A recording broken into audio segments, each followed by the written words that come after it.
Hello and welcome to Connected, episode 206. It is brought to you this week by our sponsors, TextExpander, Linode, and Molecule. I'm your host, Stephen Hackett, and for the first time in 8 weeks, I am joined by both of my co-hosts.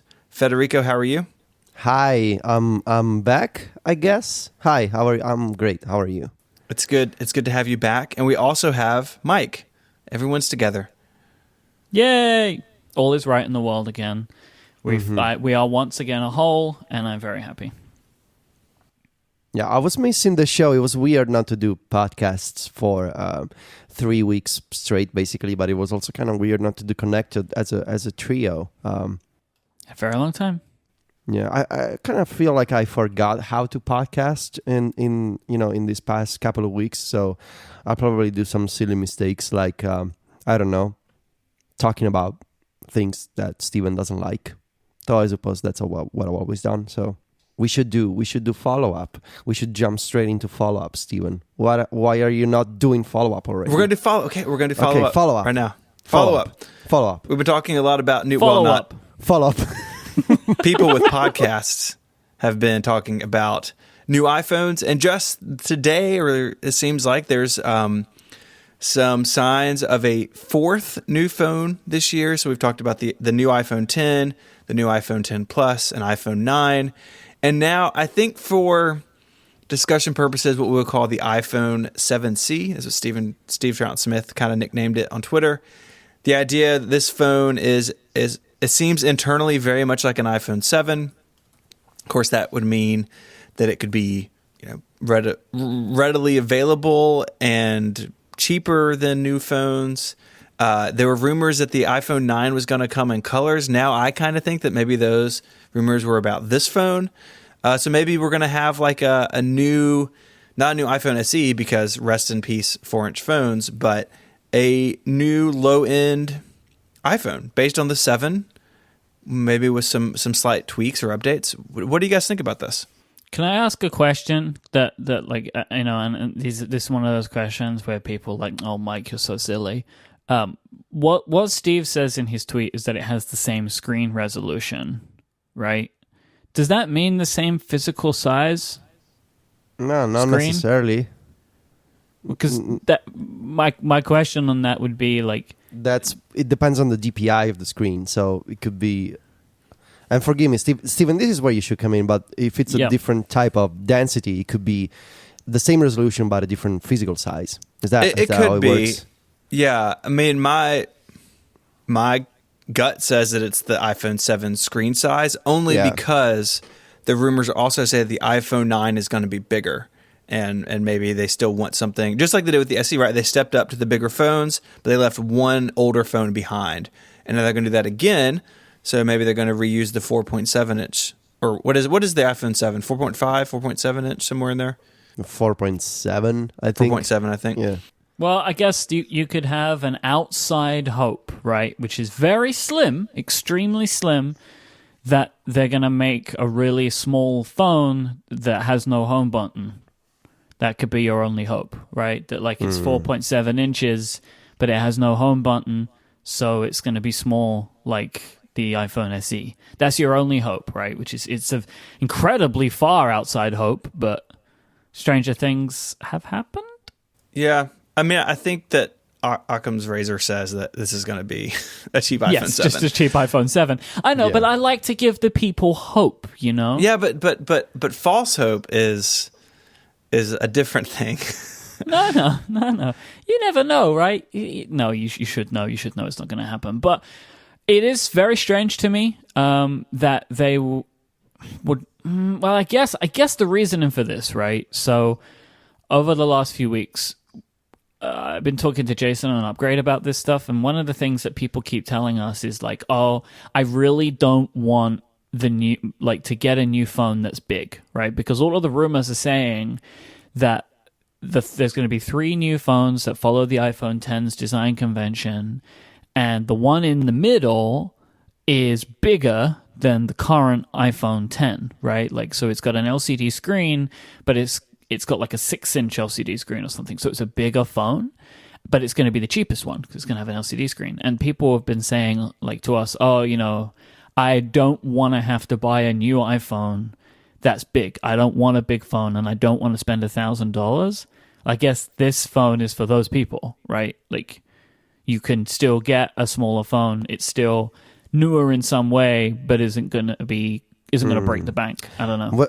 Wouldn't it be funny if they call it the iPhone XS, as in X and small, like T-shirts?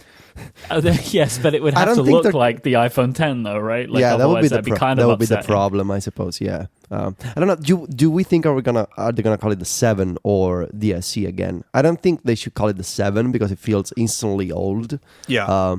So I will call it the new iPhone SE because the special edition feels like a timeless name. Yes, I think it would be the iPhone SE2, which is probably the name that it would get, because you couldn't even call it the 7 because the 7's older than the 8, right? Like that's just like you're dooming this phone at that point. Right. So this will probably become iPhone SE2 or something like that, and then maybe they still sell both versions of SE for a bit. So, and which would be super weird, but like, again, stranger things have happened. This feels like the way that they might go down that, and then you never know, they could update the SE as well. Like, there's nothing to say they couldn't at least put a new chip in it. I don't know. I think that's all. I think that's all fair game. So we'll, I guess we'll see. We talked about it when we talked about the phones. Is moving up a mistake? And there are, Mike, to your point, there are clearly people who want something smaller. I'm married to an iPhone SE user. She's not thrilled that it's probably going away. But I got to imagine that something as cheap as the SE or like in that price range would do well, because I think the SE did better than Apple expected. Like, they're in the world, and having something that sort of takes the best of what bigger phones have to offer, but at a lower price point, it may be a hit. So we'll see. We're really at this point, like 3 weeks away from an iPhone event, probably. I mean, we're getting close, and I think we'll learn more about this mysterious fourth phone before it's all over. Getting close to an iPhone event means getting close to software releases like iOS 12 and macOS Mojave, and I'm kind of just wondering how you two are doing with your reviews. Stephen, have you actually worked out if you're ever gonna... I feel like, we do these check-ins, and like Federico's like, oh, I'm this far in, but everyone for you is like, I don't know if I'm doing it yet. So have you made a decision? I have made a decision. I haven't done any work yet because, as we're going to talk about in a minute, I've been very busy. But I am going to take the route that I talked about and do a couple of like in-depth feature articles about new things in Mojave as opposed to doing an overall review. My guess is the feature, like those articles, I'm probably going to have similar amounts of time in them, but I really just want to do something different and fresh this year because I've done a macOS review on 5.12 since Mountain Lion, and it feels like maybe it's time to do something a little bit different. I did that with Yosemite. I did a review of the redesign and not the OS itself, and like I still like really like that article. I'm really happy with how it came out, and so I think doing something a little bit different this year will give me some flexibility to change it up a little bit. So that's my plan. I haven't started anything yet that is on the plate for next week, but that's my plan. Not a full review, but like look at a couple of interesting features in Mojave. I think if you do a couple of things like your dark mode article, then that will more than suffice, because like there isn't a lot that changes now. You would be treading a lot of the same water again, right? You just be just retreading a path that you would have tread years before, because they don't change a ton. Like maybe next year or the year after, right? With Marzipan, there could be some serious stuff to talk about in a macOS review again, but it doesn't. Outside of dark mode, there's not really any huge blockbuster features that would really warrant you spending time and going through everything. Federico, how are you doing? No, I'm doing great. Yeah? I'm doing great, I think. Actually, for the first time in, I think, 3-4 years, I was able to take a real vacation without doing the review during the vacation. Like, I was actually spending time with my girlfriend and my dogs without worrying about the review, which was nice, really nice actually. So the review is made of 9 chapters, and at this point, five of them have been finalized. Where I mean, they've already been edited 4 times, and I don't plan on making any major changes to them. And I'm in the process of finalizing chapter 6, which will be the big one about shortcuts. And chapters 7 and 8 are relatively easy to do because they talk about, miscellaneous apps and everything else. And I still need to write the conclusion. So this is a different approach from previous years. I'm leaving the conclusion for, I think next week I'll probably start writing the conclusion, which is going to be about 1,000 words tops. So I'm in a really good place in terms of progress and schedule. I've never been this relaxed by the 22 of August. So I think it definitely helps that the review is about 30% shorter than last year. Part of that, it's because I think iOS 12 doesn't have the same, major changes of iOS 11 when you consider the iPad and just how much I wrote about the iPad. But it's also because I took a different approach, as I mentioned in June. Before starting to work on the review, I said, I don't want to take as much a technical approach in describing all of the new APIs and all of these technical details that people don't necessarily care about. And I try to keep true to that by avoiding the, getting too deep into the technical stuff and trying to have a more approachable or, trying to have the sort of the tone of the people. Like if you're a regular person installing iOS 12, what do you see? How do you react to these changes? And of course, there's a bit of technical stuff here and there, and the shortcuts chapter will be more technical for obvious reasons. But I think overall, I feel happy with this review. I'm happy with the kind of tone and approach that it's got, and I'm now I'm also much more organized in terms of leaving placeholders in the review for videos and screenshots and galleries that I need to do. I'm tracking everything in drafts, and I'm tracking everything with smart lists in my task managers, which it's. I said managers plural because it's a whole conversation that we'll have later on. Not today. Here we go again. Okay. Look, there's a very good reason for this, and there's always a good reason. There's always a good reason. I know. It's why I changed them, because it's a good reason. And for the first time also in years, I have made the decision of not forcing myself to wait for GM to take screenshots, because I've realized I've run comparisons between the archives of my beta 8 and beta 9 screenshots that I saved for iOS 10 and iOS 11 in previous years, and the GM version, and the images look the same. So, and I was convincing myself, oh no, I need to wait for GM because it's going to be slightly different. But no, it's gonna be the same. Beta 9, beta 10, they're always the same basically. So in the review, you will not notice, but there will be screenshots taken from beta 9 or beta 10, and I don't care, because it's more the principle of not taking those screenshots than anything else really. And I need to optimize my time. So yeah. This is a long answer to your question. I'm doing great, and I think we will be great, and it gives me time to work on the stuff that surrounds the review, like promotion, like the club, like other projects involving the review. It's going to be fun, I think. We're still sounding very positive. I'm pleased. Yeah. My girlfriend says that I'm different from last year, which makes me happy, because last year I was a train wreck at this point. So the fact that I'm still at the beach and being able to enjoy the beach and play with the dogs and also work on the review in the evening, I think it's a good sign. So thank you to everybody who signed up to become a Relay FM member. Very, very appreciative of that. As a reminder, we have a bonus episode that will be coming out on September the 4th, which will be our discussion of the wonderful movie, The Pirates of Silicon Valley. Federico, have you seen that movie before? Yeah. Okay. Years ago, though. Okay. And in Italian also. So. Interesting.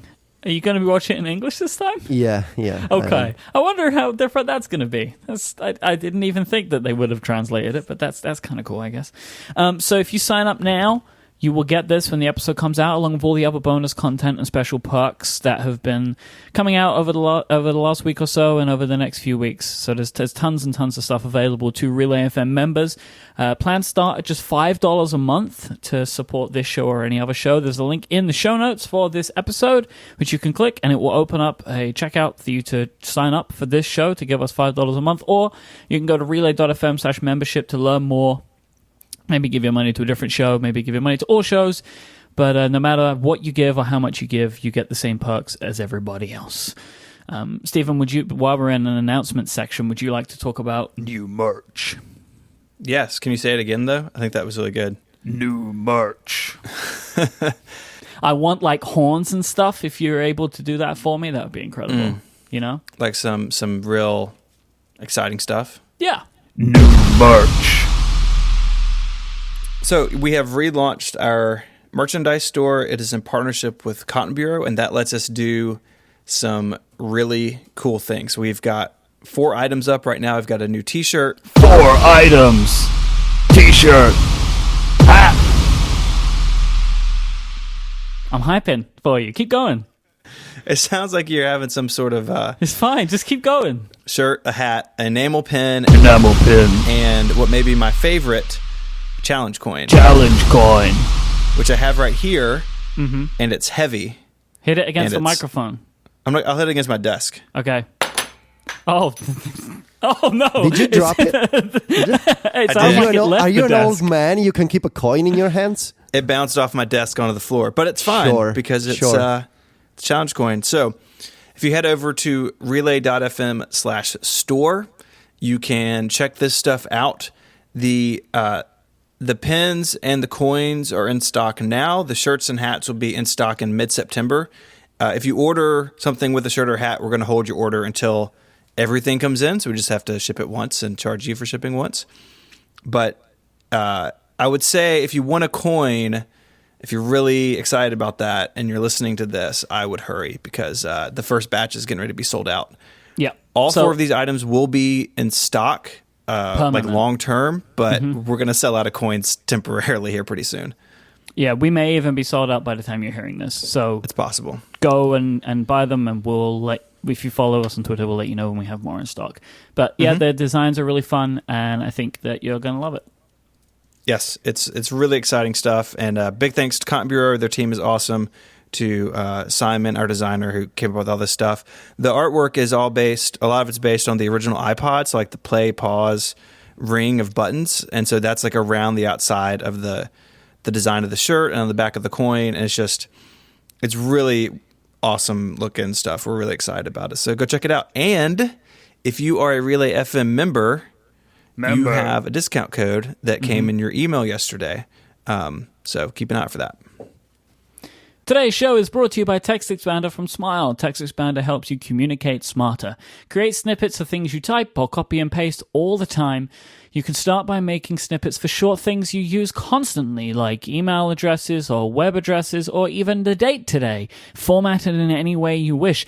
I have a great Text Expander snippet, which is if I type in UUSD, that gives me the US date, formatted in the way that Americans like it to be formatted.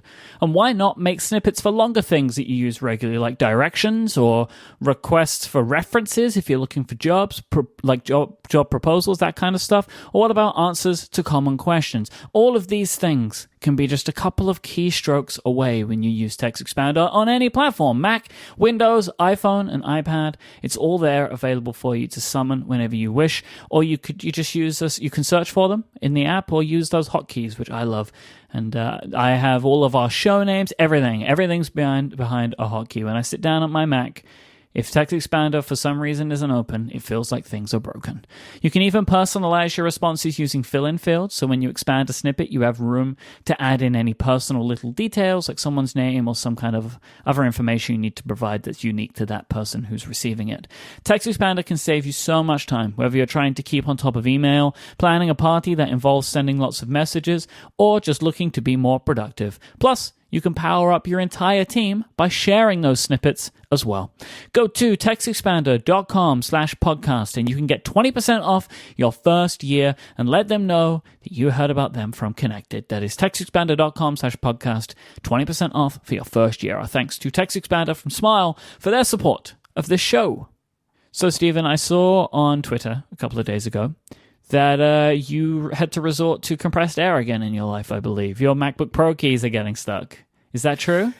How many days was it old? That was the joke in the post. 23. 23-day-old MacBook Pro. Spacebar got stuck. So I did the compressed air trick. It helped, but it wasn't completely fixed. And so then I made a Genius appointment. But by the time that Genius appointment rolled around, it seemed fine again. So I canceled it. So seems okay. But this feels like some sort of like military exercise. Like once the hull has been breached, it's just a matter of time. So not super optimistic about this keyboard fix, but we'll see how it goes. Do you feel like they should start including compressed air in the MacBook Pro box? Yeah. Maybe. It'd be good. Little packets of compressed air. Little packets of air. Can you sell air as an object? Is it illegal? I'm sure what's air? her name has tried. What's the crazy like health, not health store people make fun of? Theranos? No. What is going on? I think you're thinking of the Avengers movie. So, yeah. So anyways, I like the laptop otherwise, and the keyboard seems okay now, but it like definitely put the fear in me. So now I have the fear in me about this keyboard. But for now, I'm okay. Keyboard fear. So you moved away from keyboards and into screenshots instead. Can you explain what the Aqua Screenshot library is? Yeah. So let's talk about this. My idea was, so this is a huge like mini website on 512 pixels, and the idea was to have a collection of screenshots of every major version of Mac OS 10 since the public beta. So everything from the public beta forward, because we can get into the reasons, but that's what it is. So you can go through and you can select your version. So I go in here and I can select Jaguar, and I can see all the screenshots from Jaguar that I created. They're all sorted the same way, so you can see, what Finder Home looked like, throughout the years, how specific things have changed. I know that you have a slightly different general sense of like what's important to you than I do. Like we as with most human beings, we value things differently about what we consider to be important in our lives. And I know that like just spit it out, man. Old Apple stuff. All right, why did you do this? What is this for? Okay, there's two answers to this. One answer is I just wanted it to exist. But okay. But where the idea came from actually came from this show. And so we spoke about a long time ago, we spoke about software preservation. And like Federico, you had that article. Like this has been in the works. So I started this the end of last year. I took my first screenshot in March. It took a couple of months to like find all the installers. Like trying to find a copy of Panther that will install off CD that actually works took a little bit of time. But that conversation like really set me on a path to really think about like my like collecting and what I try to do, because it's easy to collect and preserve hardware. But, and we talked about this on that episode, as hardware dies, the software that runs on it will disappear, right? So like at some point, every computer that can run System 7 will be dead and System 7 will be gone. And that's already happening with early versions of OS 10. It's hard to, like, for the public beta, for instance, you have to jump through a lot of hoops to get it to run. Even if these machines ran forever, most people just don't have experience with these things. So I wanted to let people who didn't see this stuff in its day get to kind of get a feel for what it was like. And I think you could do that. I think there's so many images you can really get a sense like what each OS was like. But in a world where like eventually you won't be able to run this stuff, I just wanted to have a record that I sort of put together myself of what these things were like. And so I think that's the big reason. And it's, from a business perspective, this project made no sense. I don't track my time, but I can tell you a lot of time went into this. But I know we just talked about the Relay membership, but I run 105 12 pixels as well. And like that income like really made this possible, because like if that is the bulk of the income from the site now is that membership. And if that wasn't there, I could not have justified this. But I feel like I could, because I had that revenue. And I think I have, over the years, the site's going to be 10 years old next month. I think over the years, I have built 512 into a brand of like, if you want to know about this stuff, this is where you go. And this, I think, just is like a huge step in that direction. How do you do something like this? Because I know you have like a bunch of all of them. Old computers around, right? Which I'm sure can run some, if not all, of these OS versions. But then, like, how do you even on some of the older ones get the screenshots off the machines? So I ran, I said this in the blog post, I ran all of these OSs on actual hardware. None of this was like virtual machines, which you can do. Why did you do that? Wouldn't it have been easier to do virtual machines? It would have been easier on my back and moving towers around. But if you have the hardware, it is simpler to run it directly. Kind of feels like you're an OS hipster. Maybe. Right, like it's not authentic if it didn't run on the actual hardware, right? This is a homegrown Aqua screenshot. Yeah, this is an artisanal screenshot library. This is real farm to table screenshotting, you know. It is. They're handcrafted, so locally grown. They're all on actual hardware, and so I started with the public beta I did last, but the public beta up through like 10.5 ran on a couple different G4 towers that I have, like with a display. So I had to buy a 4x3 screen because original versions of macOS didn't run in widescreen. They only ran a 4x3. So I had to find a display and make the images. And then I moved from that to a Mac Mini and then to a couple of different Retina MacBook Pros. So like one thing I want to do over, and I just couldn't find a machine. I could not find a Retina MacBook Pro that I felt like I could justify the expense on to run Lion. The Retina machine I borrowed from a friend who's probably listening, so thank you, Ian, for letting me borrow your computer for like several weeks, ran Mountain Lion. It didn't run Lion. And so I'd like to remake Lion at some point. But all this is on actual hardware and using the Grab application, which is part of macOS 10, to make the screenshots. That's the thing that's about to get better, right? In Mojave? Yeah. It's actually going to be like iOS? Yeah, Mojave like really expands what Grab can do, including like markup and stuff, which is really great.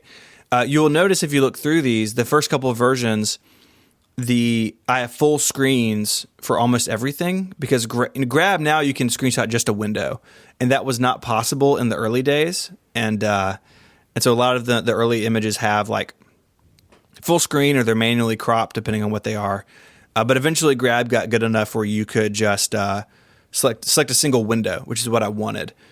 Do you know what? It kills me in like especially some of the earlier ones where the menu bar is rounded, but the screenshot goes further and the screenshot's square, but the menu bar is rounded at the edges. It kills me. It's not a good look. Not a good look. But so I used Grab. All of these machines I had just on my local network, and so I could copy the screenshots off just from across the network using file sharing. So that was actually pretty straightforward. That worked even on the older stuff? Yep. Just plug it in and turn file sharing on, and you're all set. So generally, how I would have it, I would have like the test bench, like the test machine on a desk, and I had my laptop. So I have a long Apple Note of like every screenshot that I needed in order, and I would just walk through them, and I would copy the files off, and then like I named them, and then eventually upload them. So those are all kind of separate steps. How did you decide what was important to screenshot? Because you haven't got every single screen in the entire operating system, I don't. right? So how did you decide on the list? And then how did the list change over versions? Yeah, so the terminology I came up with is it is comprehensive, it is not exhaustive. So it is not every screen in the OS. Partially because that, as impossible as this task was, doing every screen would have been impossible. I'd be making screenshots for another 3 years. What I wanted was, if someone looks through one of these galleries, they have a real sense of what this OS was like. And so I actually started at 10.0. I did the public beta last because the public beta, if you look through it, is so different. I was like, I can't base anything on this. Like, I'm going to start with 10.0. And, I've been a Mac user for a long time, so I kind of had in my head, like, okay, I want, like, really common Finder features. I want, like, some folders. I want some of the built-in applications, but not all of them. Like, I'd sort of just picked sort of, like, what I felt were the most important ones. But then as the OS matures, I actually had to stop and, like, most of the time, I've read like skimmed like Syracuse's reviews for those that he wrote, or watched the keynote again to like make a list of, okay, in Panther, what's new? Like what's new in Panther, so I make sure that I grab that. And then for the most part, these features are like a snowball, right? Like it starts in 10.3, so that same feature is in 10.4, 10.5, 10.6, on and on and on. There are a few exceptions to that, but so like once something was on the list, it didn't come off. So like once something like Spotlight was there. Well, Spotlight's in all the subsequent releases. So the list got much longer. I'm actually going to look. I like when FaceTime comes into it. Yeah. Mountain Lion is a real scene. That's real bad. That's a real thing going on there. I encourage people to go and check out the FaceTime shot of Mountain Lion to see, I think, an actual mountain lion appeared. Let's see. Let's look at this. FaceTime. That one's my favorite. Yeah. That screenshot was probably made quite late at night. Yeah. It looks like, when you see those things where someone has stolen a computer, but it had that software on it that would take a picture of the person stealing someone getting ready to ship the computer to China or something. Yeah, it's the guy who's just stolen your laptop, and that's the picture. This image could be used in news reports about stolen computers. Here's the perp that was caught with a MacBook. Because all of the other ones, you either look happy or you're much differently groomed. That one is it's a real disaster. There's a real but hey, I'm just you get what you get with me. Because that's the funny thing, right? Like, so this is like a resource now. I mean, that's why it's a resource. It's a resource for you. It's a resource for other people that like the kind of thing that you like. But maybe this will be entered into a museum in some time in the future, like many of your other projects at this point. But I would love if that happened and that picture of you is in the Smithsonian or something. That would be a lot of fun. Can I ask a few technical questions? I want to know if the images are full res or downsized, and if so, which format did you choose? So I use WordPress. So I uploaded to WordPress full res images. WordPress creates thumbnails. So like in the gallery page, you see a scaled down thumbnail. But if you go and you download the file, and you can download all of them, you will get the full res image as a download. So it's 1.6 gigabytes of images in total.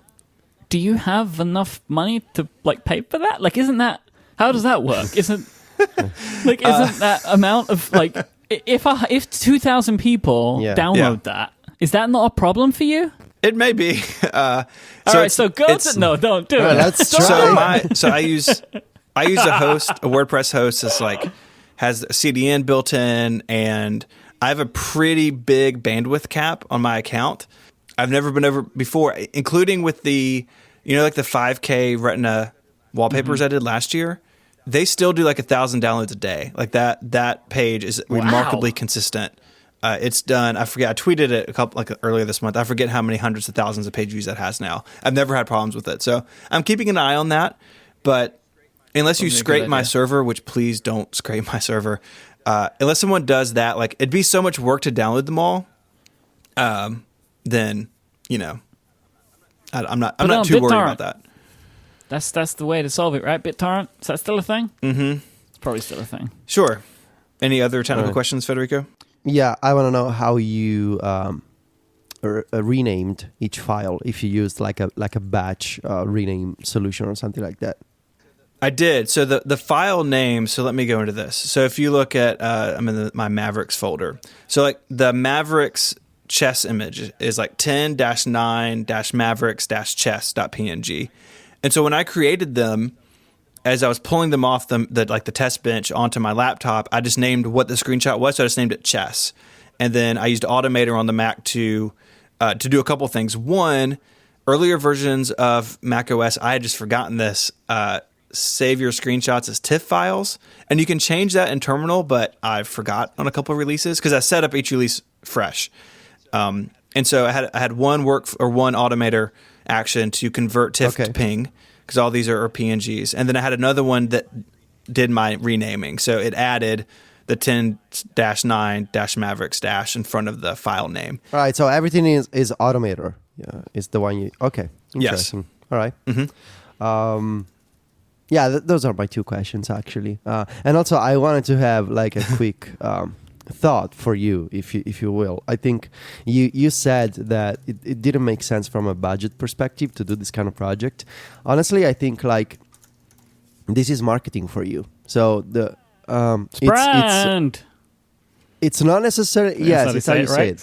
But like sometimes you just gotta do things as an investment because it's part of your website, it's part of your persona, or it's part of your brand online. Like it's something that now, even though it was a huge time sink, now everybody's talking about it. In our community now, everybody's paying attention to this today, and they associate your name and your website with this project. So anytime you do something like this and people say, of course he did, exactly, you did the right thing. Right? Like people are seeing this of course he did this. I have another question for you though. But do you want to say anything on that? Because I have one last question for you. No, I think you're right. And like it never really was a like I never really like sat down and thought like, oh, I really shouldn't do this. Like when this idea came to me at the end of last year, it really was a how do I do it? Like, and that was the hardest part of like just putting my head around how do I make 1,500 screenshots, let alone like show them to people. Yeah, you're right. Like I never really had a serious conversation with myself or with a spreadsheet about like, well, you're going to spend this much time on this. Part of that, like when you're self-employed and you do a project like this, part of the way that you sort of handle it is this was like a back burner thing, right? So like weeks that I had 5 podcasts to produce, I didn't work on this, right? I worked on my quiet weeks of recording, or I worked on it in the evening. Like it was a side project to my main work. I didn't reschedule any podcasts to work on this. Like, so a lot of this is like prioritization of tasks and of jobs. And that's one reason this took so long, because it was like I will so slowly chip away at this. You can actually look, if you look at the iCal or the calendar screenshots, that screenshot has an event for the day and time I made the images. And so you'll see like make OS X Lion screenshots for like sometime in July or whenever it was. So that's like a little breadcrumb. You can kind of see how long it took me to do them. Upsec. Yeah. Yeah, right. So my last question for you is, are you now tied to this forever? Like, yeah. You're going to do this for all of them now, right? Like, that's how this goes. Well, you're assuming that macOS is staying around for a long time. Yeah, my plan is like the way I view it, right? I did, 15 releases, and I'm only going to have one a year in moving forward. So one thing, actually, the three of us have talked about is how to handle Mojave, and the right way to handle it is to do 2 sets, light mode and dark mode. And my thought is, after Mojave, probably just picking light mode or unless dark mode kind of becomes the default. But Mojave, I think, should have both because that's the first time they've done both. So Mojave will be probably like 230 images or so, probably maybe 250. But I do feel like if I want this to be a resource, it's got to be updated. And I can do a single OS in a day. Towards the end of this, it went much faster because I had sort of everything in place. Now, I'll lose a little time because I'll have to do it every year and kind of get reacclimated to the screenshot list and everything. But I don't think, like, the bulk of the work is behind me in terms of, like, startup time. So my intention is to keep this thing updated as long as I absolutely can. Something else about the future, though, that's interesting. I've gotten several comments about it. Actually, just as we were recording, updated the blog post. One thing I want to do, and is not there now, is I want there to be the ability that if you want to see every screenshot of the display system preference throughout all the releases, that there's a single page you can do that. The gallery does not offer that right now. Like actually, like WordPress itself doesn't offer me that right now. So it's going to be some custom development or something that I haven't discovered yet to do that. So if you're listening and you're a WordPress person and you know an easy way to do this, let me know. Please email me because I want it to do that. It seems as logical to do it that way than the way that you did it. Like, you had to make a decision. I think you made the right one. Yes. But like, sometimes in some instances, it would be more interesting to see how did this change over time, and then look at them all, right? Yeah, and so that's something, like, I kind of just, once I was done making the images, I sort of had to decide what version 1 of this was going to be, and this is what I came down to. It's like, I can do it by release, and I sort them, like, the galleries are sorted manually. That took a long time, and they're in order throughout. So, like, the desktop is always first in all of them. System preferences are always grouped at the end on all of them. So, like, you can go through them manually and get a sense for where things are, but I want that to be easier. So that is a future improvement I want to make. It's just not there. It wasn't there for release because at some point you just got to ship the thing. And I figured, 9 months of work, I probably should ship something, and then I can come back and do that in the future. Very nice. Well, everyone should go check it out, 512pixels.net. Of course, there'll be links in the show notes. I have a game I would like to play before we go to our next break, and it is a prediction game. Because I saw on Twitter today people talking about our good friend AirPower. It is horrifically close to a year since AirPower was released. So I thought to myself, when is AirPower going to come out? So I think I have 3 options, okay? Before the iPhone event, released alongside the iPhone, or released at a later date than the iPhone. So I would like us all to put a marker as to when we believe it will be released. And then we can check on this in a couple of weeks' time, I guess. What's the price? Is there a price? I don't know. Competition?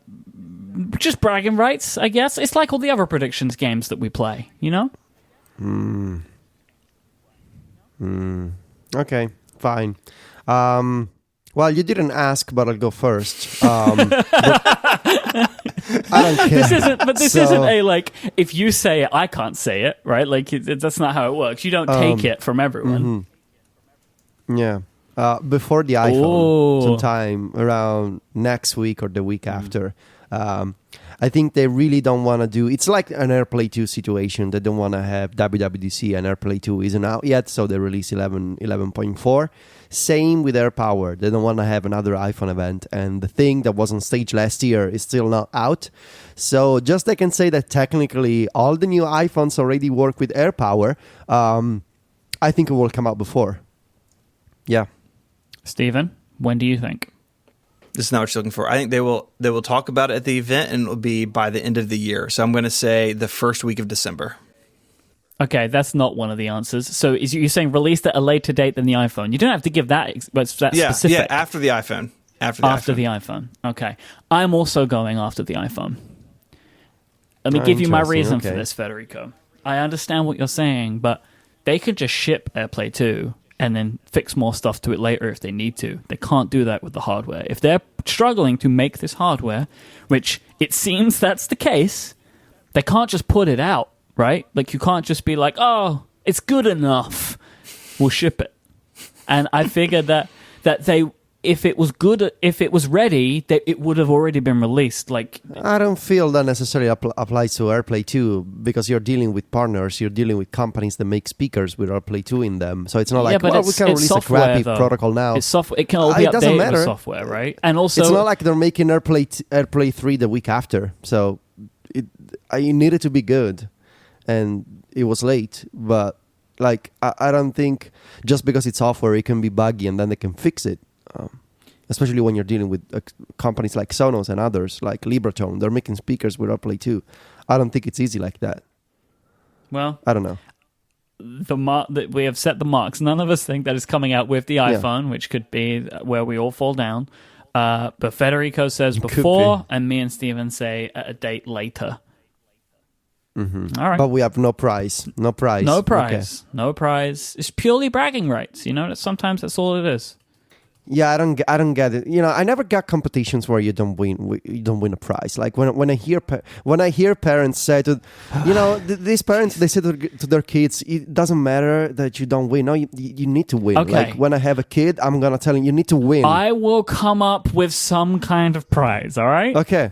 For the winner, the winner will get a prize. I don't know what it will be yet. I mean, it's fun to play, but it's better if you win. Okay. That's what I'm saying. How do you feel about all of the other predictions that we set? So, like our full year on 2018 predictions, there's no prize for that. And the audio predictions, there were no prize for those either. Are we just going to say that from now, all of these, there'll be prizes for everything? Is that what you need? You could retroactively come up with prizes for predictions that we already published. What happened to you on your vacation? Did someone screw you out or something? Is that what's happened? Now you require prizes? I have a higher appreciation for winning. That's what I'm saying. I'm more relaxed, so I have more time to think about the things that matter in life. And for me, winning is one of those things. Interesting. Did you miss me, Mike? I'm keen to see how this plays out in the long term. All right. Well, yeah. So, Stephen, make note of the predictions and write down somewhere that Mike's promised a prize, and I'll work that out. You can't give your toilet trophy away as a prize. Okay. Rumbled. Today's show is brought to you by Molecule. I'm sure that you spent a lot of effort into making your home a comfortable, welcoming, and in today's world, maybe even a smart environment. I think that's something that we all try to take our best in. But have you ever thought about air pollutants in your home? Because without them, you could sleep better, feel better, and live better. Molecule is the only air purifier that actually destroys pollutants. Let me tell you why that's important. More than 80% of people living in urban areas that monitor pollution are exposed to air quality that doesn't meet recommendations set by the World Health Organization. Worst news is that indoor air could be up to 5 times worse than outdoor air. Hooray, everyone! This is why you need Molecule, so you'll know that you're breathing clean air. Molecule are introducing a breakthrough science that is finally capable of destroying air pollutants at a molecular level. That's some cool science stuff. And their many, many happy customers are reaping the benefits of customers saying they're able to breathe through their noses for the first time in years. Molecule has a clean design with high quality experience attached.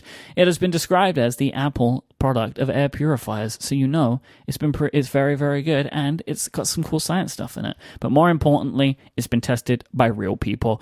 Molecule's already helped allergy and asthma sufferers cope with their conditions and reduce their symptoms in some cases. The Molecule air purifier is whisper quiet, energy efficient, made for rooms of all sizes, portable, and connected to the internet. You can control Molecule using its touchscreen display or remotely using the iPhone or Android app that they make. You need to go and look at the Molecule air purifier right now to see what it can do and see how good looking that thing is. Head over to molecule.com. That's Molecule with a K, so MOLEKULE.com.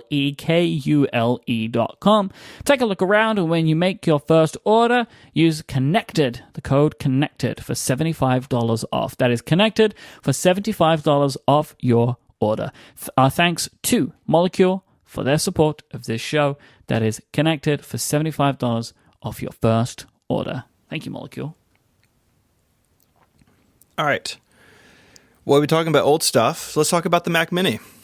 Everyone's favorite computing device. Sounds good. So there was a report out by Bloomberg this week talking about a new low-cost laptop to replace the Air, but we're going to just sidestep that today and talk about the Mac Mini. This is a quote.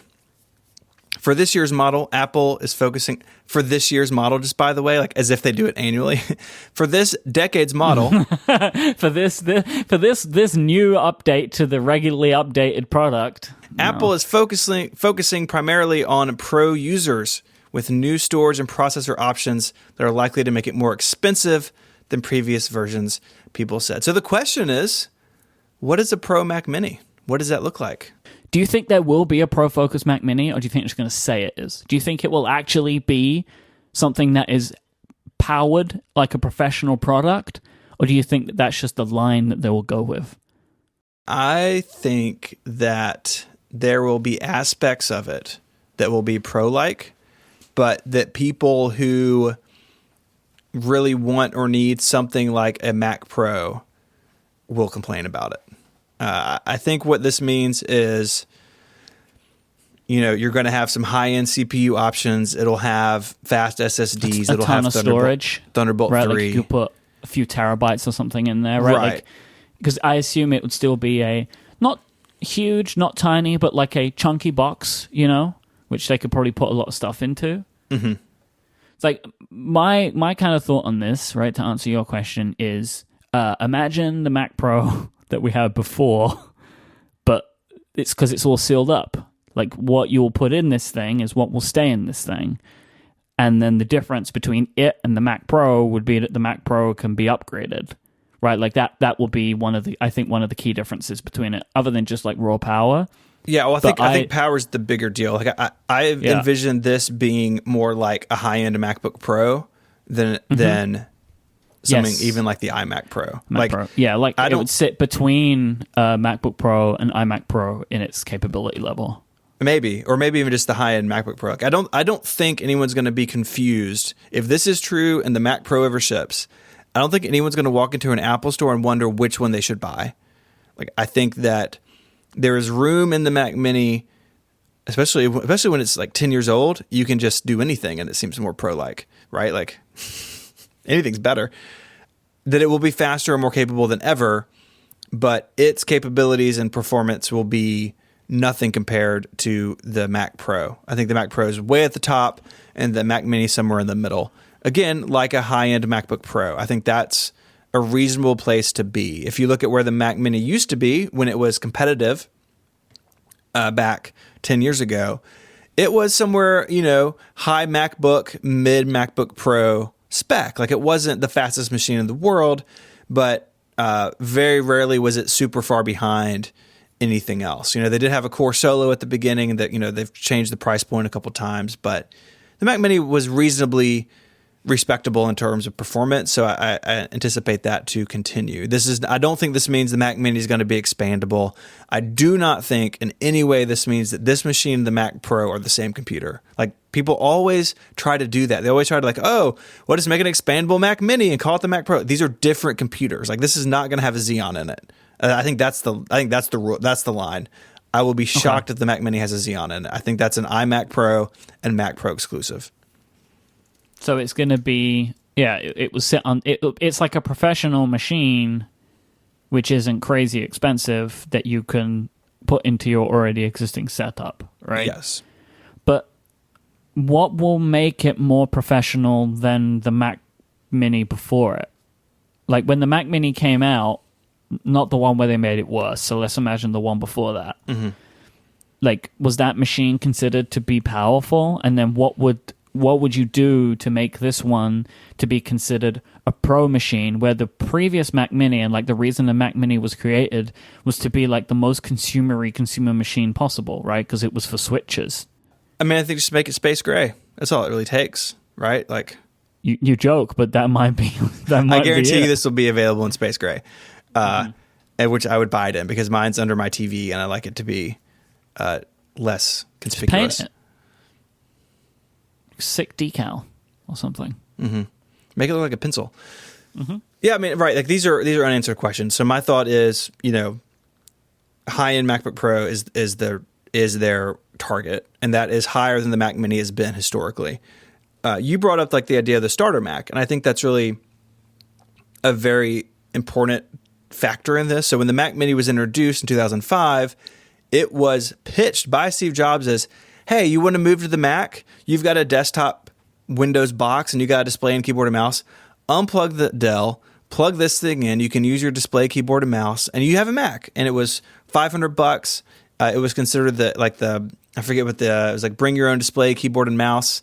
BYODKM, the worst marketing slogan of all time. He said that as a joke, and people just stared at him. Like, there's a YouTube link in the show notes. Go watch that. It's like 10 minutes. Go watch that keynote. It's funny. But I don't think the world needs a starter desktop anymore. Like, then desktops in 2005, desktops were already on the way out as far as size of market, right? The notebooks were already taking off.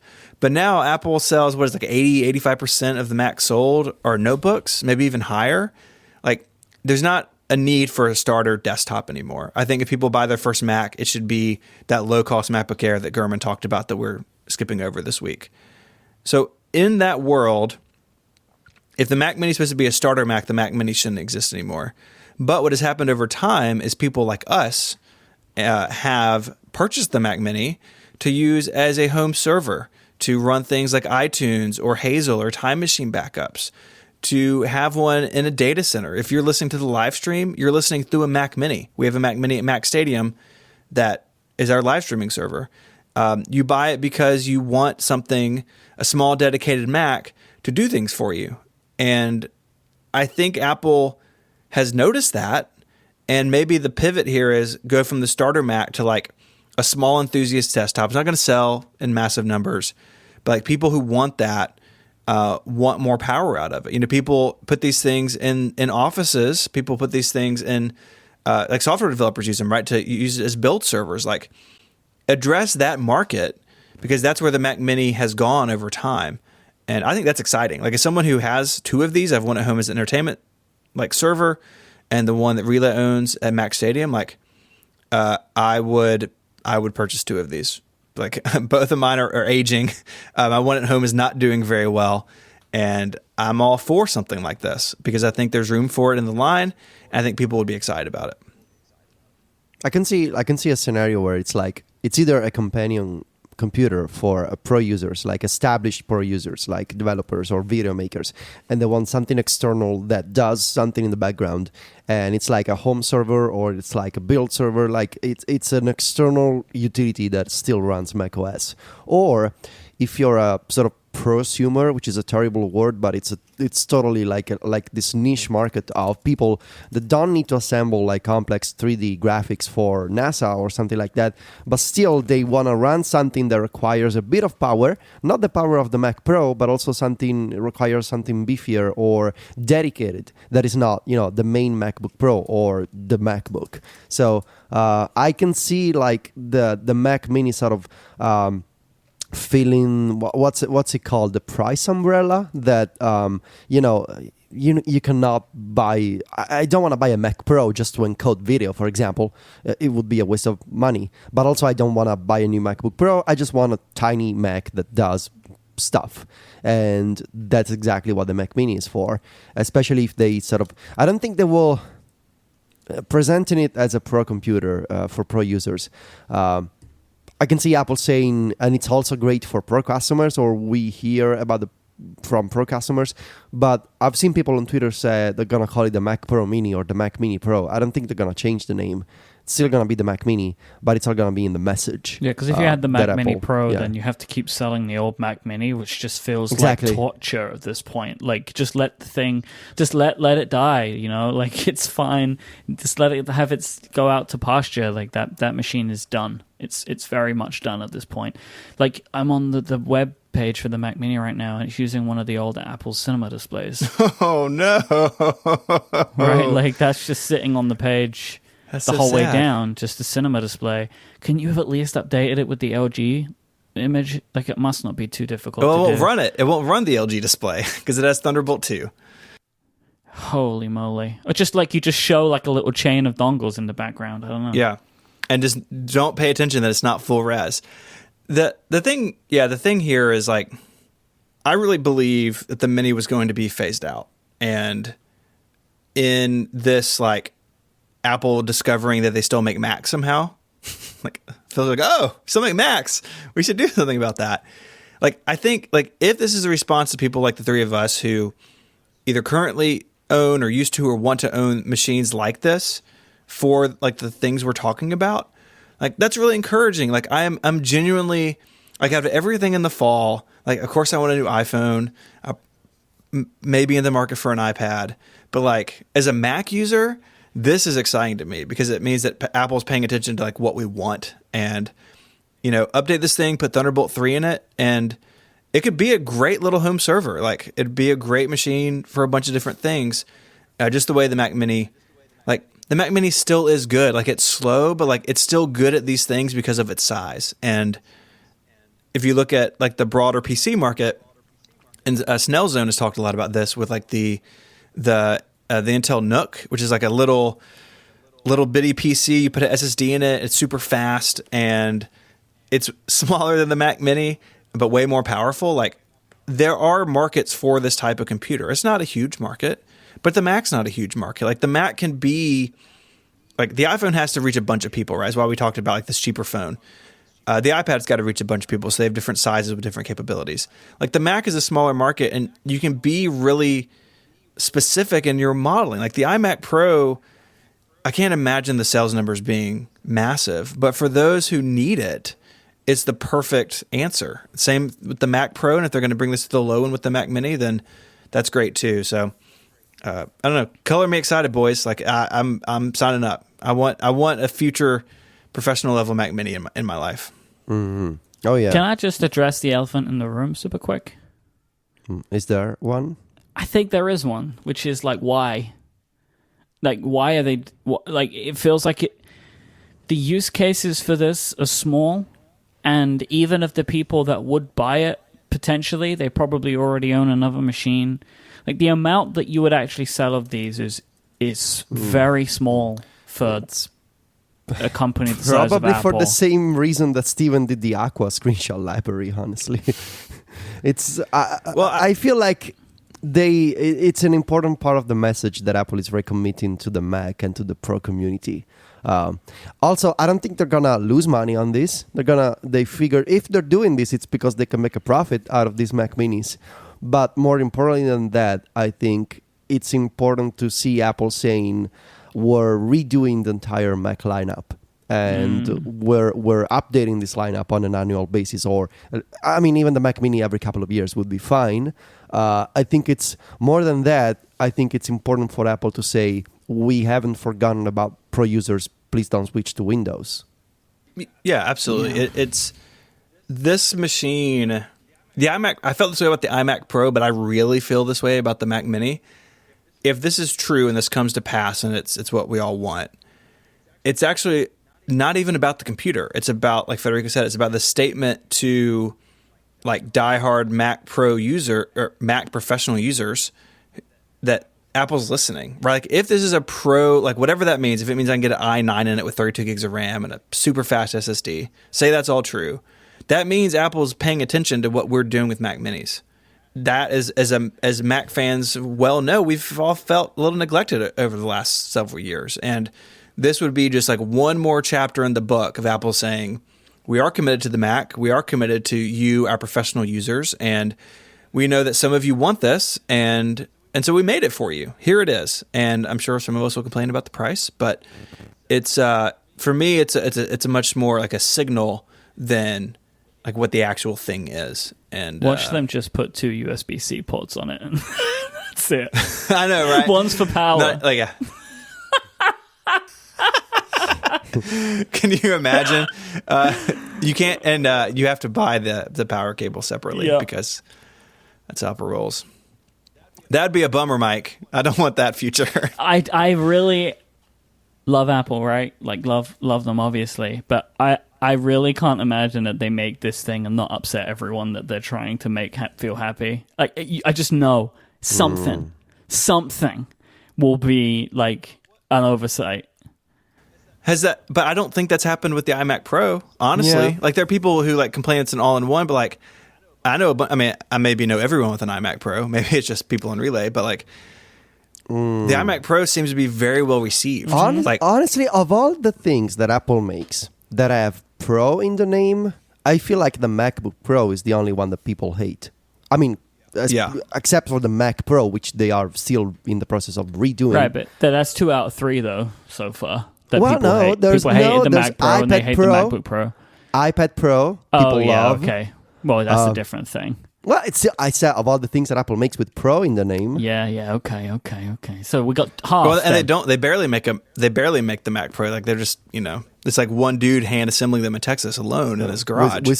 We still have to see about the Mac Pro. That's what I'm saying. Yeah. So like the jury's still right. out on that one. Yeah, but the Yeah. MacBook Pro continues to be the ugly kid of the bunch that everybody makes fun of, which is a terrible metaphor, Sure. but it gives you the idea. Well, and if they do fix the Mac Mini, then like the MacBook Pro like still has issues, but like Apple's just like slowly knocking things off the punch list, right? Things that people are upset about with the Mac, and like I can't complain about that, even if they haven't gotten to all of them yet. Like, and in the words of a wise man, there's nothing so perfect that can't be complained about. So like there always will be complaints about things.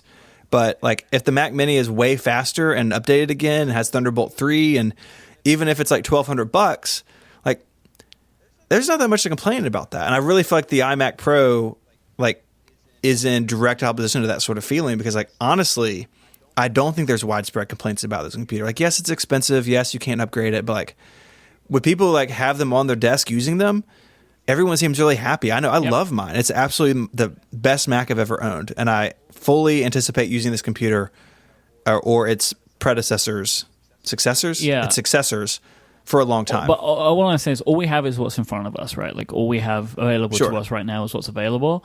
And like when you turn that on its head, the iMac Pro is the only Mac right now that people are happy about.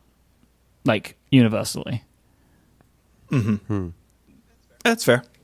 So I just feel like, yes, that could mean that like all of the subsequent ones will be better, but they haven't done that with the MacBook Pro yet. Like the MacBook Pro seems to continue to have the majority of things wrong with it that people think are wrong with it, right? Like the ports are still the same. The keyboard still seems to be have some issues to TBD. it, all right? And I know that like a lot of the internals got better, but like they could still be better, right? So that still has problems. The iMac is getting a bit long in the tooth now, right? The MacBook Air, my gosh, can't believe it.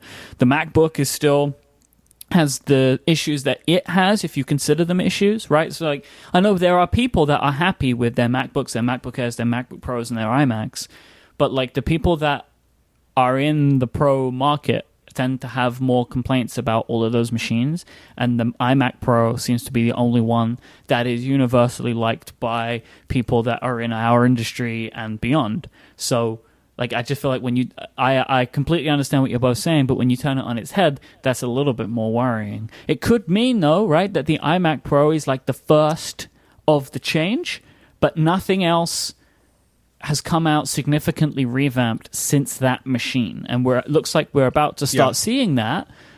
But what's that going to look like? Like, is the MacBook Air going to be closer to like the iMac Pro or the MacBook Pro in what it does to redefine what that product's about? Like, I guess it depends on the keyboard they put in it. exactly. So this is what I'm saying. All right. So like, what are they going to do there? Is it going to be more like the MacBook Air keyboard or the MacBook Pro keyboard? So does that mean that they ruin another machine? Right, and then like, where does the Mac Mini? Like, is the Mac Mini gonna have only 3 USB-C ports and that's it? Nah. Right, because that will upset people. And then what about the Mac Pro? Like, what does modular mean? Like, my point is like, I understand where you're coming from, but this could be amazing or it could not be. And I personally feel like that I don't have a good understanding. Like, I wouldn't be able to point to what I actually think is going to happen with all of these devices because I think the jury's still out on everything. Maybe. Well, I guess we'll see. I mean, I'm choosing to be optimistic, to borrow a phrase of yours. So Yeah, so it's always good to be optimistic. Yeah, but you can feel that the year of optimism is over for Mike. No, I because these are things that I'm not too I'm fussed kidding. about. I'm really I know. excited about the things I I'm know. excited about. You know, I like know. I would love it if they update the Mac Mini in any way. I'd be happy. I'll probably buy one because I've been thinking about getting a home server again to do some Yeah. little tasks. So Yeah. like I will be happy. But my point is that the things that will upset people, I'm not in that market. So for me, it's not like my personal optimism, which I'm now maybe changing it to the year of, but like, yes, the year of optimism is over. Let's say that this one is the year of personal optimism. Like all the stuff that I'm excited about, I'm actually very confident is only going to get better. The iPads are going to be incredible. I'm going to get a big iPhone. Yeah. Like all that stuff is amazing. And then any of the Pro Macs that come out will be right for me. Right. So like, the iMac Pro would be right for me right now, but I just don't feel like a need for an upgrade. The Mac Mini, if it has new internals, will be better for me than maybe my iMac, but I wouldn't change that. But then I may go to the Mac Pro route because it allows me to buy one machine and keep it for the next 10 years. So to me personally, I think this stuff's great, but my concern is for the people that really seem to care, like the people that are entrenched in the Mac and what it means to be a pro right now. I just feel like I wouldn't necessarily say like this product's going to be awesome and the reasons are because Apple's committed to the Mac again, because there are two products that have come out since that announcement and we've got a clear 50-50 split on it. So you're gonna buy a Mac Mini. That's the. It is Also- possible that I will buy a Mac Mini, yes. Like if the price is right and the features are there, then I might go down that route because I want to. There's, you know, like you, and we can maybe talk about this another time, but there's some stuff that I've been thinking about that might be good, like network attached storage, VNC to perform some basic tasks that I need a Mac for, but doing on my iPad, Interesting. Okay. all that kind of stuff. But we'll get to that maybe another time. So next week, why do we want to buy a Mac Mini? There you go. Okay. There you go. Okay. I'll put a follow-up for next week. Perfect. This week's episode is brought to you by our friends over at Linode. With Linode, you'll have access to a suite of powerful hosting options right at your fingertips. They have prices starting at just $5 a month to get you up and running with your own virtual server in the Linode cloud. You can be ready to go in under a minute. Linode offer industry-leading performance with native SSD storage, a 40 gigabit network, and Intel E5 processors. They have 10 data centers spread across the world, meaning you can serve your customers quicker than ever before. They're doing their best to make sure that they have more and more power and more locations. That's what's so great about Linode. They have an API that allows you to easily automate tasks or develop custom applications in the cloud, and everything is manageable via the command line. All of Linode's pricing tiers feature hourly billing with a monthly cap on all plans and add-on services like backups and no balancers. Linode is great for tasks like hosting large databases, running a mail server, operating a VPN, running Docker containers, hosting a private Git server, and so much more. Their plans start just with $5 a month for 1 gigabyte of RAM, and they offer high memory plans with 16 gigabytes of RAM or more. As a listener of this show, if you sign up at linode.com, that's linode.com/connected, you'll not only be supporting the show, but you'll get $20 towards any Linode plan on the 1 gigabyte of RAM plan. That's 4 free months. With a 7-day money-back guarantee, there's nothing to lose. So go to linode.com/connected to learn more, sign up, and take advantage of that $20 credit, or use the promo code CONNECTED2018 at checkout. Our thanks to Linode for their support of this show and Relay FM. All right, so over the last couple of months, we have been talking about Twitter API changes. This has been a topic that has come and gone as news has changed and we found out more about it. Last week, Twitter did what they've been talking about. They killed a selection of APIs that meant that third-party apps had to remove some of the following features. And this is just a quick refresher for everyone. So apps like Tweetbot and Twitterrific, they had to remove notifications for retweets, quote tweets, likes, and follows. There are delays for other notification types, if supported at all. The removal of any stats or activity views because they were powered by the APIs that provided us notifications. They had to remove Apple Watch apps as well for the same reason. And the ability to stream tweets has been removed. They no longer appear in real time. You have to refresh things and they'll come through in maybe a minute or two in delay, let's say. So live tweeting something doesn't really work anymore in third-party apps because everything comes through slower than it used to. So how has this been? I will start off by saying that a lot of what I expected to be how I felt about this is how I feel about it. The notifications part doesn't bother me because I didn't use them, right? I had no notifications on for any Twitter apps at all. But the ramifications of it are that big feature sets have been completely wiped out. The activity and stats views in Tweetbot, which are one of my favorite features, is gone completely. I do wonder, though, if maybe in the long run it's best for me to not be following tweet engagement. Maybe that might make me a happier man. Don't do that. Yeah, but you say that we're all doing it until this week, right? Everyone's looking. We're all looking. We're all looking. Come on, you're all looking. How many faves did I get? How many retweets did I get? People do it. Like if you tweeted something out, Federico, about an article that you've been working on for a long time. Oh yeah, that I will check. Yeah, you know what I mean. So like, it doesn't matter how much you were checking. Like I wasn't checking the engagement of every tweet, but I would look at the stats page every now and then, a couple of times a day maybe, and just see what was going on in there. Right, like it was interesting to see. Yeah, that I understand. Notifications, I don't understand, but yeah, stats is fine. Yeah. Timeline refresh delays are annoying, but they're not an issue for me. Like it's frustrating, but like I don't really care, right? Like it's like whatever, it's fine. I don't mind. The big issue is the fact that the activity stuff has been ripped out of Tweetbot. Like the features are just completely gone. That were a big feature that made me a fan of the app, right? The stats view and the activity view, because the activity view was interesting because I could see things as they were happening in real time. The stats view was interesting and it was like an amalgamation of a load of different things. And especially as someone who didn't use notifications, right? Like it would be good to see that stuff happening every now and then. I could scroll through stuff if I wanted to see it. But one of the bigger things for me is that the removal of these features has kind of ruined the iPad UI of Tweetbot. So Tweetbot has a sidebar, or like the ability to have a sidebar. And I used to have the activity stream in the sidebar. So as I was scrolling through my timeline, I could look over and see things that people were saying to me or liking or following or whatever. That's the only thing I like in the sidebar. I didn't like saved searches in the sidebar. I didn't like mentions in the sidebar. Like, it's just not the type of stuff that I want to see. Like, I like to kind of, on my iPad and on my iPhone, go through those things as I would want to. So I had less incentive to use it. Now, before I talk about what I then did next after having felt this way, I wanted to ask you two. So, Stephen, like, how have the API changes affected you in any way, if at all? My feelings are in line with yours. I didn't use notifications except for direct messages, which I never get. And the few people that I talk to over DM, like, I'd like to know relatively quickly, but that's fine. That delay is not a big deal. I get one of those notifications a month. Like, it's very rare.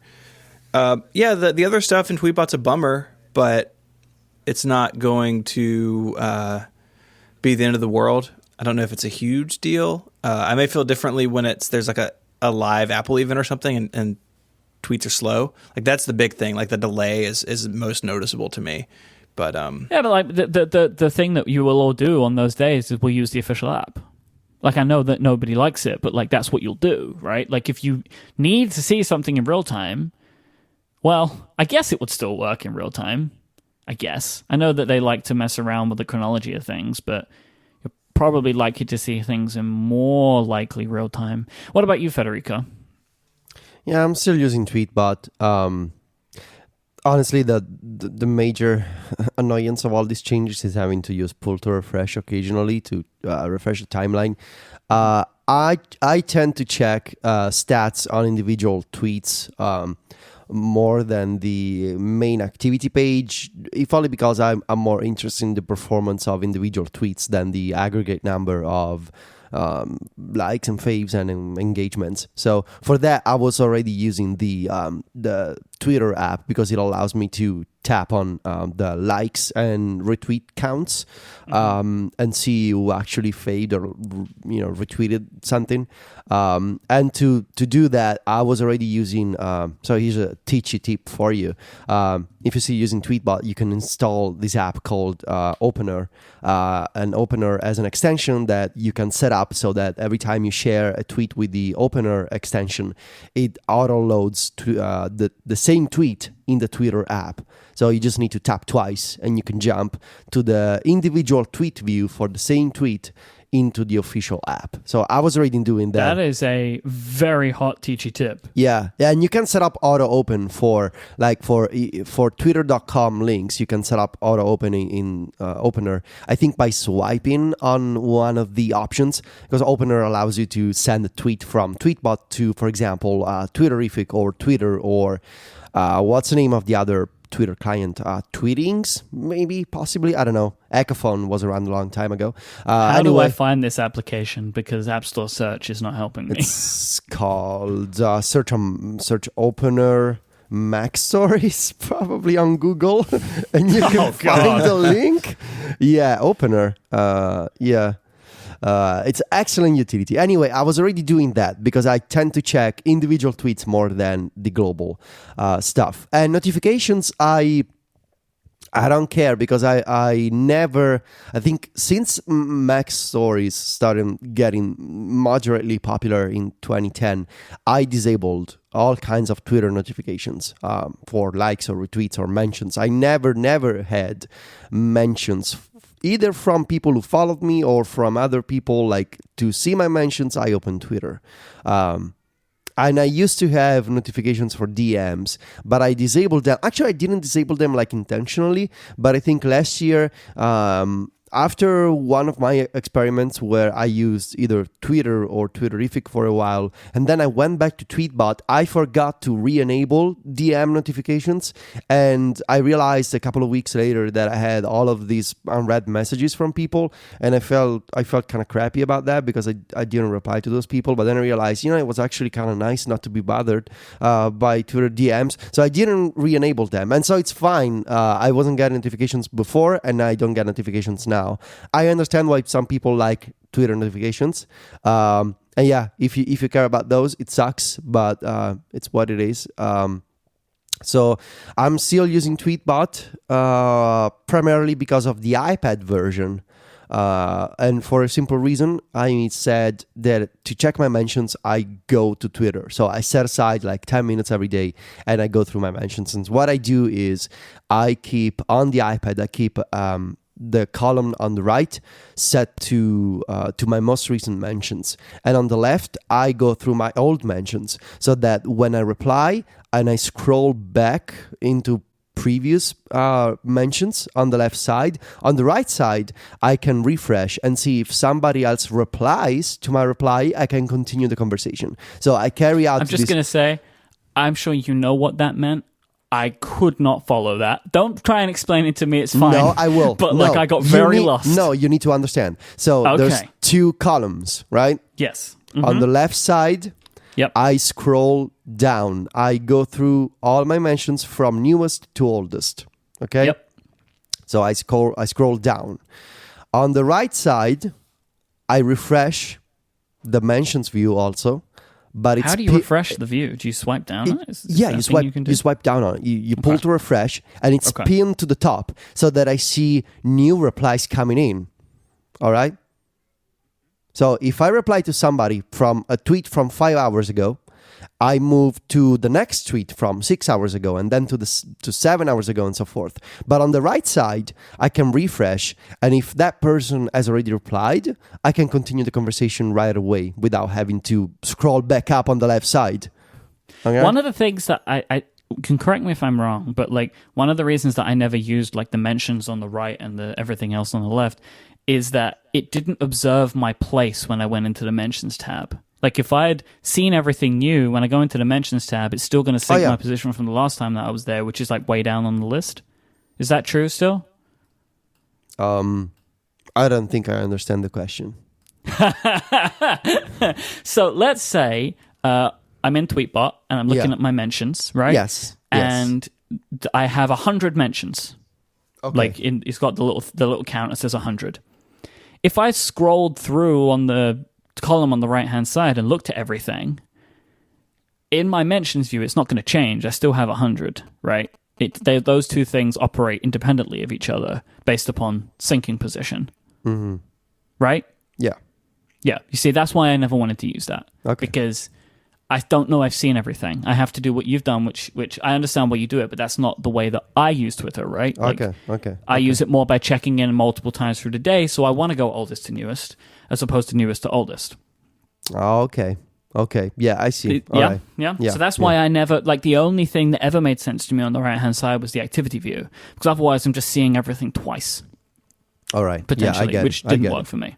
Yeah. So because of this, and because of how much I use Twitter on my iPad, because it's where I'm doing the majority of my work, I did something that I've been wanting to do for a while, which is to try out Twitterrific more seriously. One of the reasons I never really tried Twitterrific more seriously is that the iPad app only had a single column, and I was like, well, I don't like this. I want 2 columns like I have on Tweetbot, but now in Tweetbot, I only would use it in single column, so now I'm, it kind of feels like a level playing field for my major complaint with Twitterrific.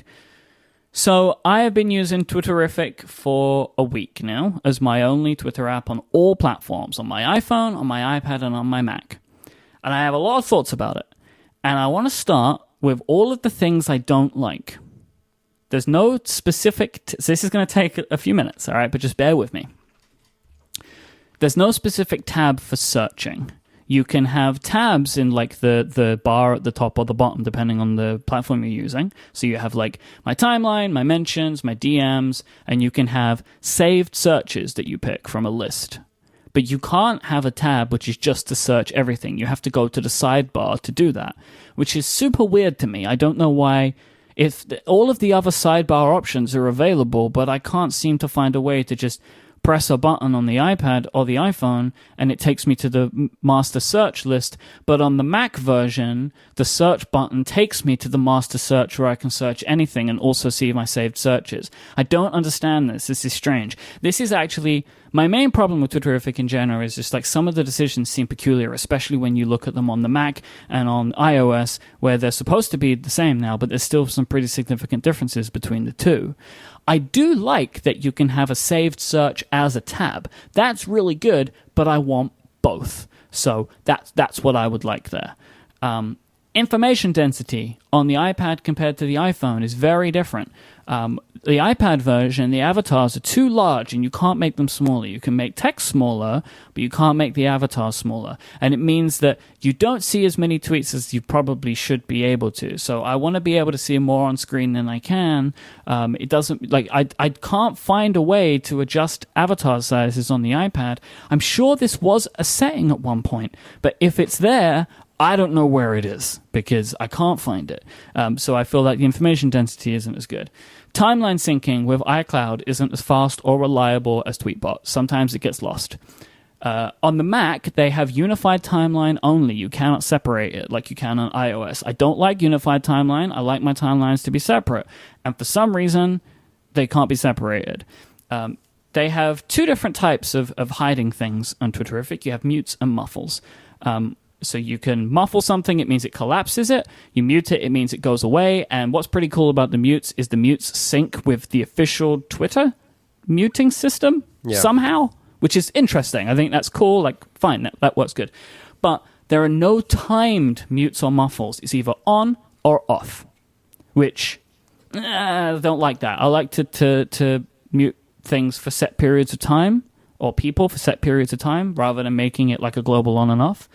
On a side note, because trying to move this stuff from place to place is impossible, I've decided to give everyone and everything a second chance. So if I have muted you, you're back in my life. And you can see my tweets again. I can. It's been an experience for all of us. But this also goes for words. I muted a lot of words, which you can do in Twitterrific. Like what? Can you give us words, some like of your mostly words? Political words. Political is what I'll words? say. Yeah, lots of political words. I hate I'm those now political getting those words. political words back again. It also, I can't confirm. So here's a question I have for you: If I mute the word Trump in Tweetbot, you said and somebody it. Okay. quote tweets a tweet that says Trump in it, do you see it? I don't think you see it, right? You don't. Tweetbot hides Yeah. it. Right, so in Twitterrific, this is another problem I have of it, you do. So I'm seeing a lot more Trump tweets, and there seems to be absolutely nothing I can do about that. So that's just a thing that's happening again in my life. Okay, we're going to keep going here. I've only got 2 more things. The iPad app closing gesture, which I use all the time, the 4-finger pinch. I use that all the time, even though iOS 12 has kind of broken it a little bit, but like that doesn't really matter. When I do that, it tends to open multitasking.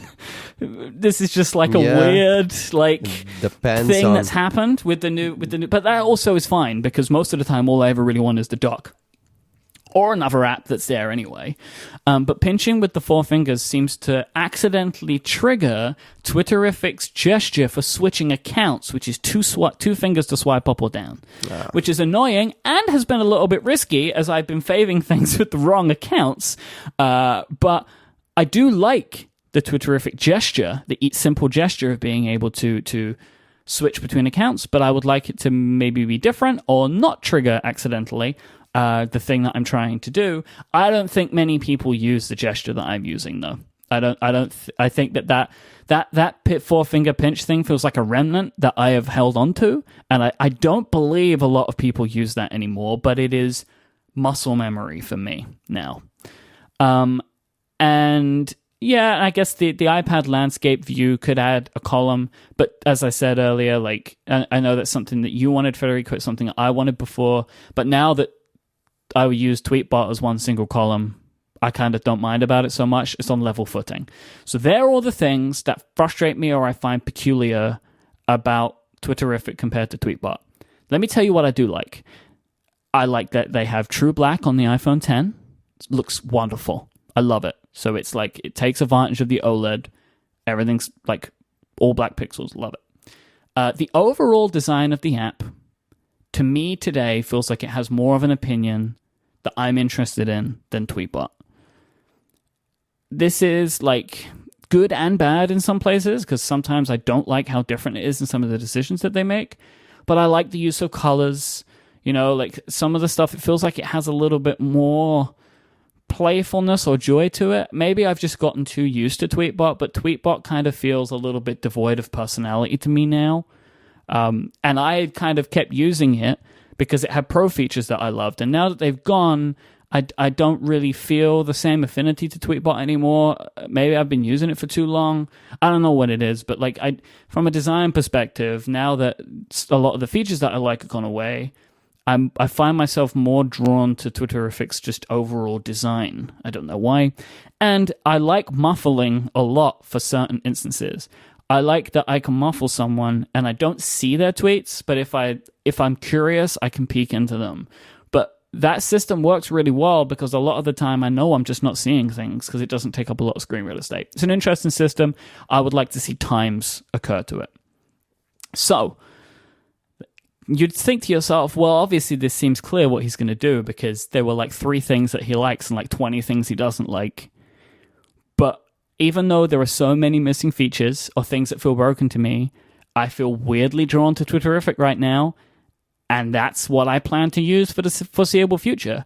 Because in this weird way, the fact that I switched to Twitterrific at the exact time that things started to break, I'm kind of less annoyed about losing the features because I have something new going on, which is Twitterrific and getting used to that. So this is kind of where I am. I'm going to stick with it for now. I know I am being much more forgiving of the things that I didn't like in the past, but I've found a new love for the app. So that's kind of where I am. I feel like this is a very long way to say, I think, an unexpected decision that I've made, but I'm just finding myself more drawn to Twitterrific now than Tweetbot. Is it just novelty, though? Like, if maybe you had downloaded, if there were other apps that were of the same caliber, like, would you just be drawn to them instead? It could be. It's like it doesn't really matter what they are, right? Like it's providing me with the basic functionality that I need and some additional features that I like, but in a kind of a new and shiny package. So, but like the thing is, like the things that are frustrating, these are things that I've been recording over the last week. Most of those things, like I'm over it because I'm still using them. Like none of those frustrations are making me go back. Like, because Tweetbot still works in the way that I expect it to in a lot of instances. But I also really like a lot of the things about Twitterrific. I like the way they use haptics. Like, I like that on the Mac, I have a button that I can press for emoji. Like, there are a lot of, I love the Twitterrific media viewer, right? Where You can like open a GIF and you can scroll your finger backwards and forwards over it, and it goes in reverse and in fast forward. Like it has a lot of things that are interesting, things that I always thought were interesting that were drawing me to the app. But the things that were keeping me away from it now don't matter as much because no apps have them. That's fair. That makes sense.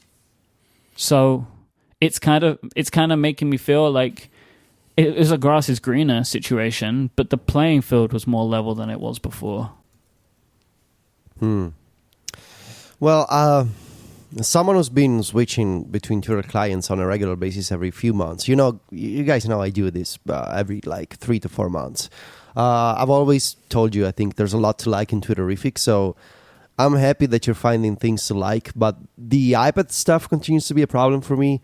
I've always liked the way that the Icon Factory, I think, they tend to experiment more than Tapbots when it comes to building new features into Twitterrific. Like even the stuff like, I think there's previews for Spotify links, or this tiny, or they have that poll button, right, where you can tap poll, it and that's it another great opens, example. Or the fact, Twitter app. Yeah, that's another great example. Or the fact that you can delete a tweet and fix a typo and resend it, but it's an integrated sort of like edit flow in the app. Yeah, something that's useful for me because I tend to always notice my spelling mistakes after I tweet. So when you tweet, there's like a little green banner that pops up that if you tap it, it just shows your posted tweet, and then I can edit it. When their editing function is it deletes the tweet, but gives you all of the contents of the tweet anyway, so you can just post it again, which is an easier way than like share sheet, copy tweet, delete, and then open it up, invariably get things wrong because like it was meant to be in a thread and it's not anymore. But but that's how it was in Tweetbot for me. But Twitterrific has an interesting way of handling that to the best of their ability. So that's where I am. I will say, obviously, we're talking about Twitter. I don't want to try any other social networks. I appreciate everybody who is using Mastodon and Micro.blog. Like, that's cool, but Twitter is where I want to be for the community that I am a part of there. The fact that you can give me follow-up and feedback there en masse, like all of those things are the reasons that I'm still sticking with Twitter, even though maybe the company isn't run the way that everybody would like and that there are many problems with it. A lot of the advantages I get don't exist in other places right now. Is that fair to say? Do we all agree with my statement? I agree with that. I think Twitter as a company is... this is going to be an overstatement, but I think they're done. I think there was a bridge to cross, and not only have they crossed the bridge, they're basically now in another country in terms of my perception of the company. Yeah. So the company for me is done, but it's the easiest way for people, for my audience, to give me feedback that is not email. It's the easiest and fastest and shortest way to give me feedback. That's why I'm there, to keep up with people who like what I do. And if another service that has better policies in place, but also allows me to, because I'm using this for work. It's like, yes, I understand the principles and the technicalities between, on Mastodon are better. I appreciate the people who invest in that, but at the end of the day, it's not my job to spend hours testing social networks. My job is to write and to talk and to engage. What a terrible verb, but to keep up with feedback from my audience. And so if my audience moves to something else, I will move with them. If they're still here, despite the terrible things that the Twitter as a company does, I will respond to them as long as they're here. And when it's time to move, we'll move. I appreciate people who say, why are you not testing Mastodon? I will use it when it's the time to use it, but unfortunately, I prefer to spend time at the beach in the summer than to understand how to, set up an instance and come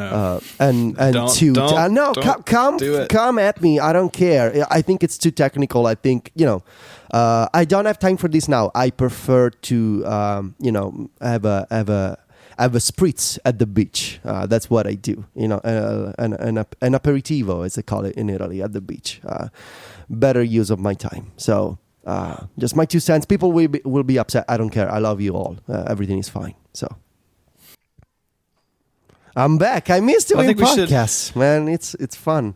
It's really fun. So, See how you feel about your feedback first. sure, whatever.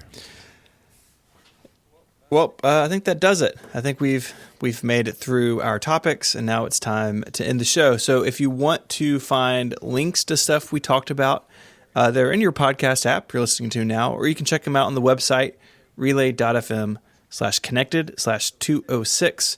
While you're there, if you don't want to use Twitter for feedback, we have a handy email link right there in the sidebar of the page. That comes to me. I share it with the guys, and it's a good way to get in touch with us. Of course, you can do it on what's left of Twitter. You can find Federico there as Viticci, Viticci. And Federico, of course, is the editor-in-chief of MacStories.net. If you're listening to this and you're not reading Mac Stories, you're really missing out. I can't imagine there's anybody actually in that category, but if you are, you should go change that. You can follow Mike on Twitter. He's using Twitterrific, so you can tweet at him at IMYKE, and you will show up in his unified timeline, which I know he loves. Mike is the host of a bunch of shows here on Relay FM, so if you like this show and you don't listen to anything else on Relay, go to relay.fm/shows, and you'll find something else that I think you'll love. You can find me on Twitter as ISMH, and I write 512pixels.net. I'd like to thank our sponsors this week, TextExpander, Linode, and Molecule. Guys, thanks for joining me. I'm glad we're all back. This was a lot of fun to do, the three of us. And so for the first time, in what feels like a long time, gentlemen, say goodbye. Arrivederci. Cheerio! Adios.